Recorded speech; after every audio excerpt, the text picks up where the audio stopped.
Right welcome back to Big TV digital exclusive. Hyderabad వారాసిగూడలో తల్లి మృతిపైన సంచలనమైన నిజాలు బయటపడుతున్నాయి. అసలు ఆ 9 రోజులు ఏం జరిగింది అని ఒక కోణంలో ఆలోచిస్తుంటే, తల్లి చనిపోయిందన్న బాధలో ఇద్దరు కూతురు కూడా సూసైడ్ చేసుకుందామని ప్రయత్నించారు. అదే నేపథ్యంలో ఒక తల్లి చనిపోయింది అన్న బాధ ఇంకా ఆవేదన అంతా వ్యక్తం చేస్తూ ఒక సూసైడ్ లెటర్ కూడా రాశారు. ఆ సూసైడ్ లెటర్ ఇప్పుడు నెట్టింట వైరల్ అవుతోంది. తన తల్లిని తన మేనమామే చంపేశాడు అని కూడా చెప్పాడు.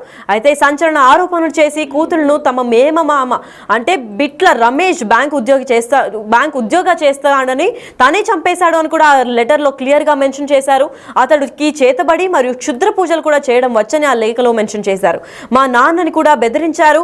మా నాన్నని ఒక దొంగలాగా చిత్రీకరించారు. దాని తర్వాత మా నాన్న ఇంట్లో నుంచి వెళ్ళిపోయారు అని కూడా చెప్పుకొచ్చారు. ఇదే విధంగా 2021లో మాకు మా మామయ్యకు గొడవ అయింది అని కూతురు చెప్పారు. దాని తర్వాత మామయ్య ఇంటికి మేము వెళ్ళి అడిగిన తర్వాత మా అమ్మను కాళ్ళతో తన్నారు. దాని తర్వాత చిన్న మామయ్య కూడా దీనివల్లే చనిపోయారు. మా చిన్న మామయ్యను కూడా పెద్ద మామయ్య చంపారు. తనకి చేతబడి మరియు క్షుద్ర పూజలు వచ్చు కాబట్టి ఈ తాంత్రిక విద్యలు అన్ని కూడా ఉపయోగించి మా మామయ్యను చంపేశాడు. ఇప్పుడు మా తల్లిని కూడా అదే చంపాడు, తనే చంపాడు అని కూడా ఆరోపిస్తున్నారు. అయితే పోలీసులకు ఫిర్యాదు చేసిన తర్వాత కూడా ఏమాత్రం పట్టించుకోలేదు. వారి గురించి తెలిసి మేము వాడికి జోలికి కూడా వెళ్ళలేదు అని చెప్పారు.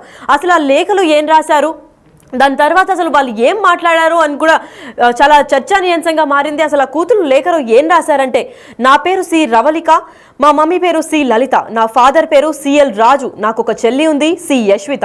మేము వారాసిగూడలో రెంట్కుంటున్నాము. 3 ఏళ్ల నుంచి మేము మా ఫాదర్ కోసం గొడవ పడుతున్నాము.